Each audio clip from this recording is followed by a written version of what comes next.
Yes, good evening, everyone. Welcome to the third lecture in the second block. Let me give a short introduction. Every one of us uses Google or one of the other search engines most days in his life. And I believe no one of us has ever thought about what can be made out of the search queries you enter there, what any adversary or any honest company, I suppose they exist, can do with them. Now, today with us is Robert, and he's been doing some statistical analysis of some search queries. Well, some in this case means 34 millions.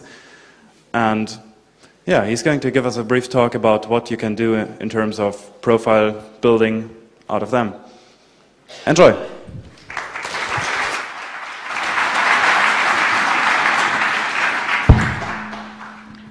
Well, thank you. I actually expected less people here because there's a so-called alpha meeting in parallel, but, well, it's fine for me, so it seems that you're really interested in the topic. Well, the talk is named Mining Search Queries and is basically about finding interesting additional knowledge in search query logs. In particular, I focus on the AOL dataset of search queries, which was released in, well, 2006 and is reasonably big for that purpose. So this is the agenda for the talk. First, I will introduce you to the AOL dataset, to the origin and to the aftermath of the publication. Then I will give you a short introduction to data mining, just a definition. Then we will go into detail with the general statistics of the data set. I will tell you what search trend mining is, and I will show you some, well, interesting queries which really change significantly over time. And, well, probably the most interesting part for you, user categorization and identification, well, which is basically classifying users into some categories or even identifying users only by their search queries. Well, and at the end I will summarize the whole talk. Okay, this is basically the timeline of the publication. I tried to reconstruct it. At the end of July, AOL intentionally published some real-world search query logs from their AOL search engine. Well, it is reasonably big. It is about 37 million records and around, well, 600,000 users. Well, and soon after the publication, AOL received some serious negative feedback from the media because, well, despite anonymization of the data set, there is still lots of private information in those queries. So AOL was forced to take the data offline, and even a public excuse did not relax the situation because, well, the web never forgets. The data set was soon mirrored all over the internet and is still available. So as a consequence, the responsible researchers got dismissed. I think, well, 3 persons had to leave the company. And, well, furthermore, AOL got sued multiple times by their own users for the publication of their private search queries. This is basically the timeline, but I want to focus on the data set itself in this talk. So, well, this is the URL where you can download the data set. It links some mirrors of the data. The zip version is about half a gigabyte. You simply download it and, well, unzip it. Then you have the full text version, which is around 2 gigabyte, so not so big. It contains about 36 million records. These are single search queries, but only 34 million unique ones. So there are some duplicates. Duplicates are search queries with the same time, the same query content, and submitted by the same users. I assume that those queries are neglectable. Okay, what you do is you would import the data in your favorite database system. This is just the format of the data. We have 36 million records of this format. I took 2 samples here. This is basically tab delimited data. The first attribute is an anonymous user ID where, well, AOL substituted the username, the AOL screen name, with an anonymous ID. Then we, of course, have the query content, which was typed into the search bar. And we have the time stamp when the query was submitted. And the last 2 attributes are optional. In case the user clicked on a search result, the rank of the result and the domain part of the clicked URL is listed. So this is basically the structure.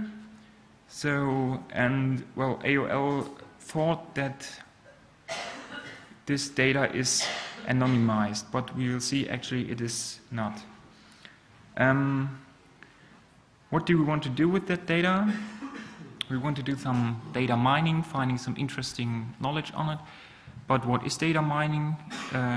In my eyes, data mining is the systematic extraction of significant patterns and valid, novel, formerly unknown, potentially useful knowledge. Usually in large data sets, because, well, otherwise it makes less sense. And you usually use statistical methods and, well, data mining techniques. The next slide is, well, a very common knowledge discovery procedure. You usually start with flat files containing the records.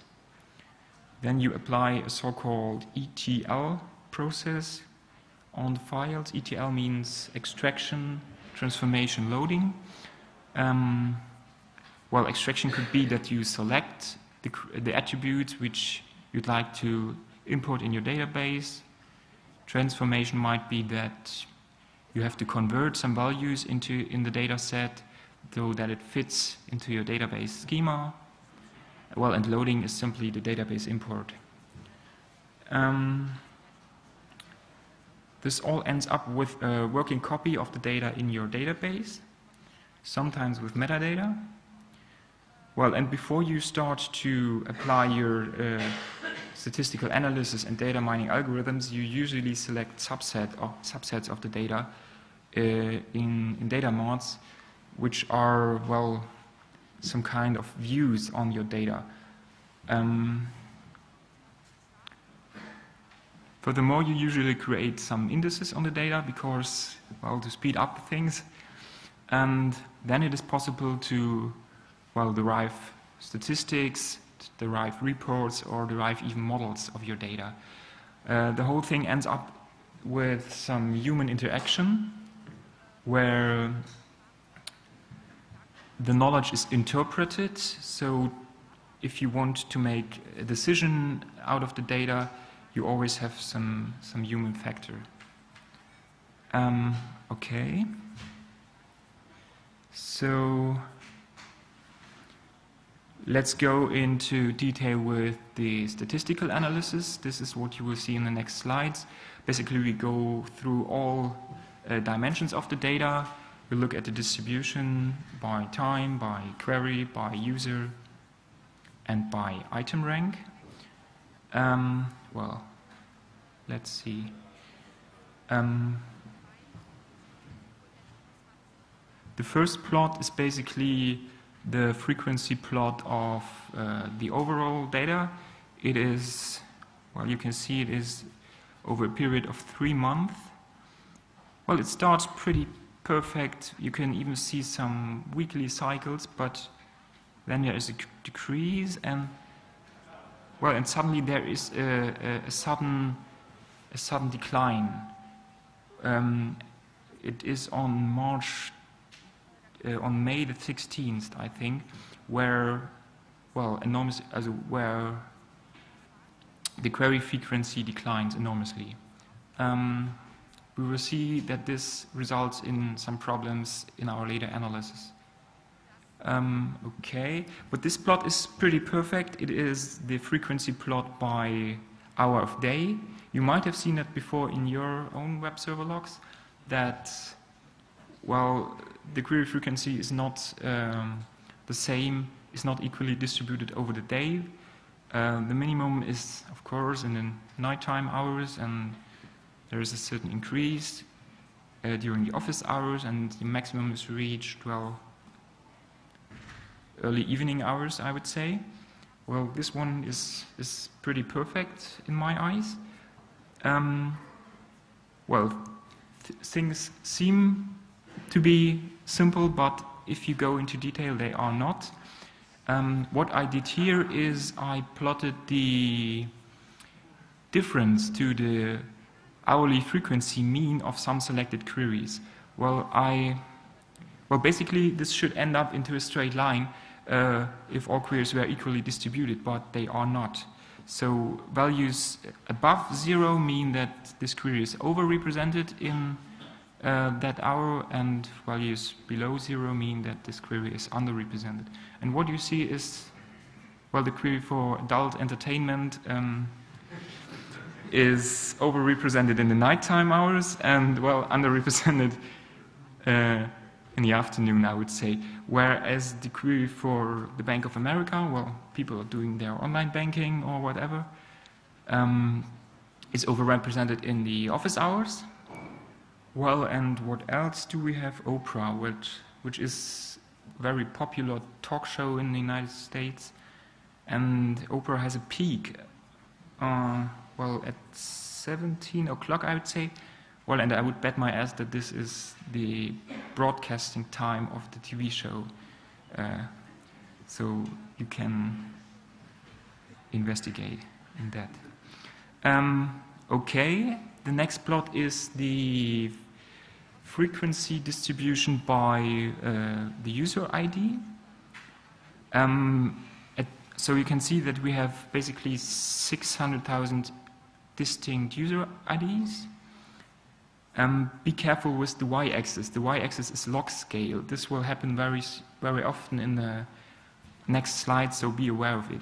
That basically means that the distance on the y-axis is actually much larger than it appears. Well, and what you notice is that the largest portion of users submit only very few queries, and the smallest portion of the user submits the largest portion of the queries. Actually, there's one user ID submitting 250,000 queries. Well, and at the beginning I thought, well, what's that? Maybe a bot or a script crawling AOL.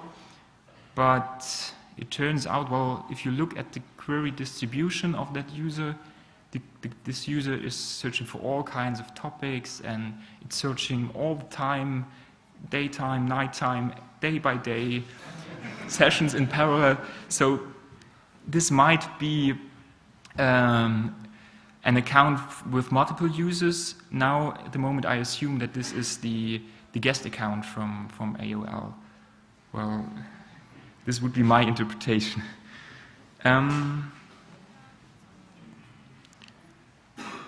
Here I plotted the click-through by the item rank. So, well, obviously it's clear that if you have a higher rank on the result page, you receive more hits. Again, this is log scaled. Well, and we can go into detail because this might be interesting. You can even see if you plot only the first 100 items that, well, there is a small peak.